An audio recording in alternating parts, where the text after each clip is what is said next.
Bonjour à tous, j'espère que vous allez bien. Donc je vous filme une nouvelle vidéo, donc là c'est l'update lecture de janvier. Alors, on va tout de suite commencer, comme ça on perd pas de temps. Donc j'ai lu du coup l'update de janvier, donc en janvier, Les 7 maris d'Evelyn Hugo, qui a été un bon coup de cœur. J'ai vraiment aimé ce livre. Suivre les aventures et l'histoire d'Evelyn Hugo, c'était incroyable en fait, vraiment. Euh, je suis vraiment trop contente d'avoir lu ce livre. Au début, j'en entendais beaucoup parler. Du coup, j'hésitais un peu à le lire, j'avais peur. Vraiment, j'avais peur. En plus, c'est une interview. Une interview. Je pensais que c'était une interview. Et en fait, ça m'a pas trop dérangé parce que c'est une journaliste qui écoute le récit, mais c'est fait vraiment comme moi j'aime, parce que j'avais peur que ça soit pas trop raconté, parce que je sais que un autre livre qu'elle a écrit, que j'ai dans ma palle d'ailleurs, c'est Daisy Jones and the Six, et je sais que c'est une interview là, donc j'ai un peu peur. Mais là, oh, j'ai mis du rouge à lèvres.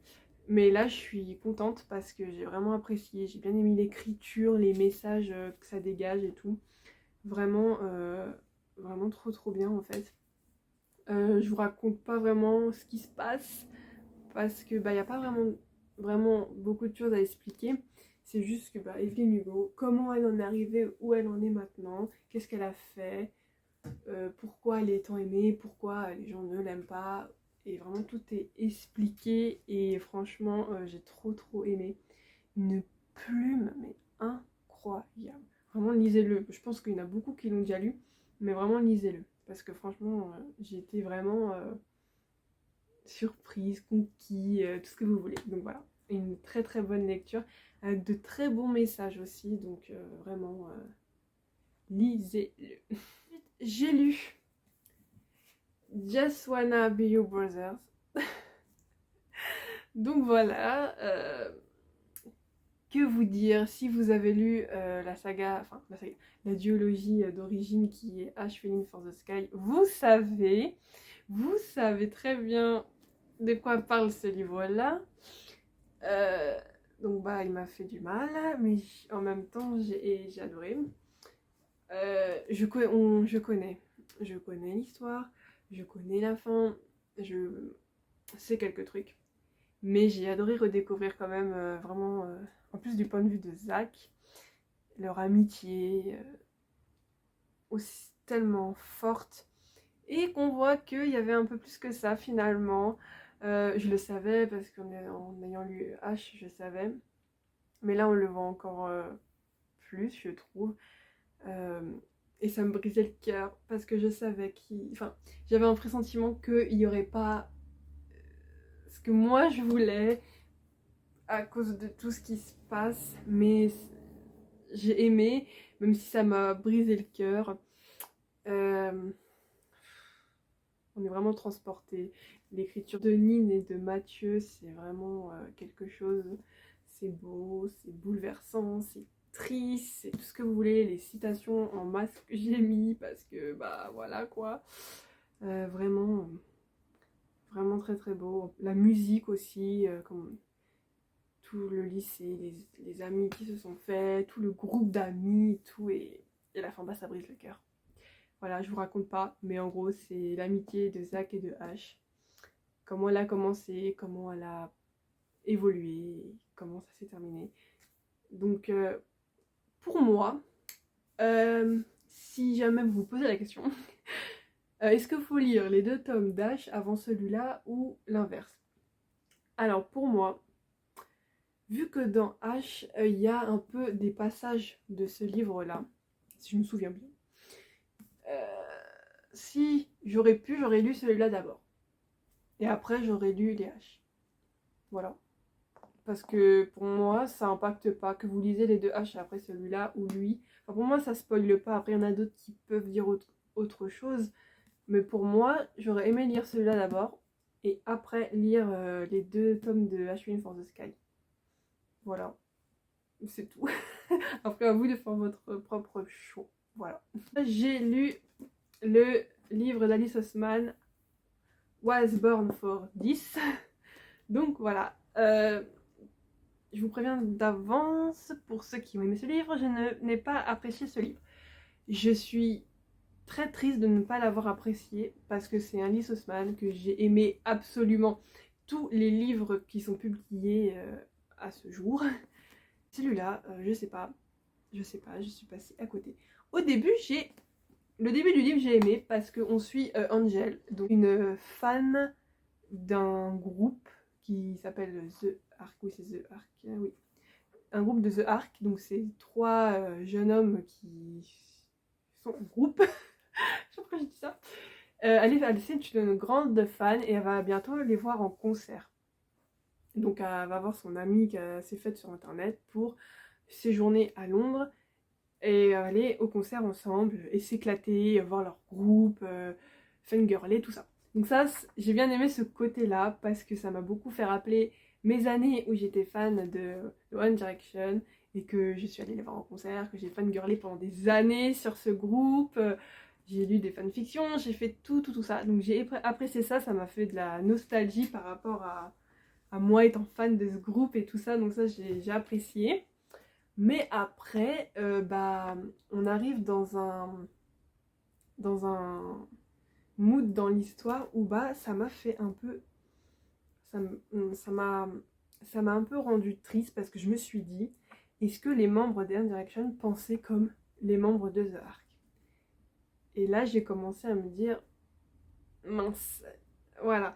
Parce que The Ark, dans le groupe, les membres du groupe, surtout un ou deux en particulier, n'aiment pas du tout leurs fans. Après, ça peut se comprendre, c'est bien démontré dans le livre pourquoi ils ont peur de leurs fans et que vous les aiment pas. Mais je me suis sentie un peu mal, je me suis dit, ça se trouve, les membres de mon groupe que j'aimais bien ou des groupes nous aiment pas et tout. Donc ça m'a un peu refroidi. Mais là, c'est vraiment expliquer pourquoi ils ont peur. Parce que Jimmy, il est anxieux et un peu dépressif. Et du coup, il a peur un peu des cris des fans et tout. Donc il ait peur de ses fans, je comprends. Mais il y a un autre membre qui n'aime pas ses fans.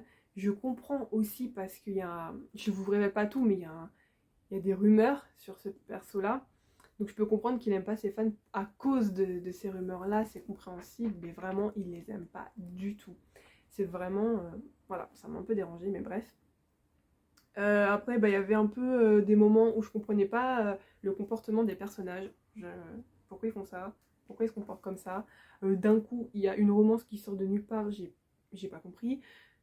Enfin, il y avait beaucoup de choses qui m'ont un peu dérangée. Donc voilà, j'ai pas aimé. J'ai mis 2,5 sur 5, je crois. Et je suis vraiment désolée. Mais... Et voilà, je sais que je le relirai pas. Après, il y a des bons messages, il y a des bons moments de lecture. Il y a des bons messages, anxiété, dépression. Il y a eu la personnage principale, Angel, elle est voilée, donc il y a beaucoup de bonnes représentations et tout ça. Il y a la transidentité aussi, mais ça l'a pas fait, c'est tout, c'est comme ça. Le dernier livre que j'ai lu, c'est Verity de Colleen Hoover. Alors, ce livre, excusez-moi, mais ce livre m'a retourné la tête.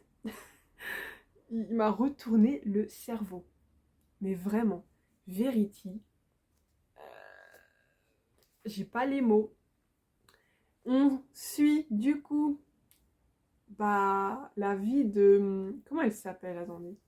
Lowen, qui est une écrivaine et qui va reprendre la saga à succès de Verity parce qu'elle a eu un accident et elle est paralysée. Elle est paralysée. Donc elle va reprendre sa saga.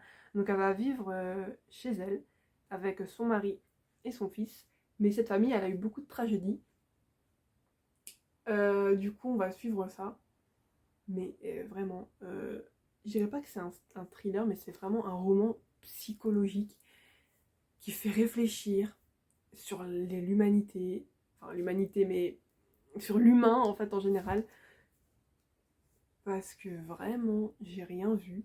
Et même à la fin, quand on nous dit des trucs et qu'on nous contredit, j'ai pas compris, je sais pas du tout qu'est-ce qui est vrai là-dedans et qu'est-ce qui est faux.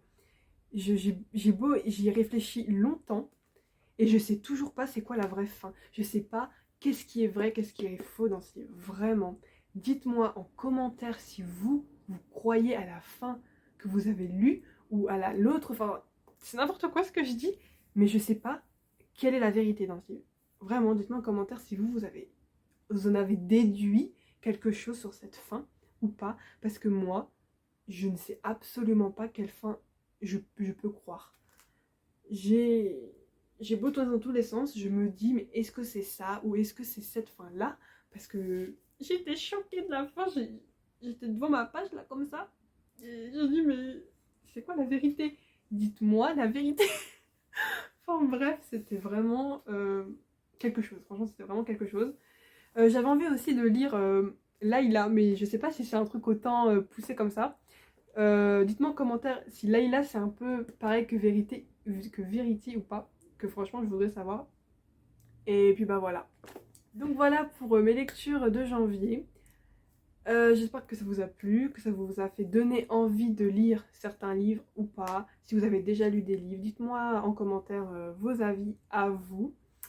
N'hésitez pas à vous abonner aussi, ça me ferait très très plaisir. Et je vous dis à la prochaine dans une prochaine vidéo.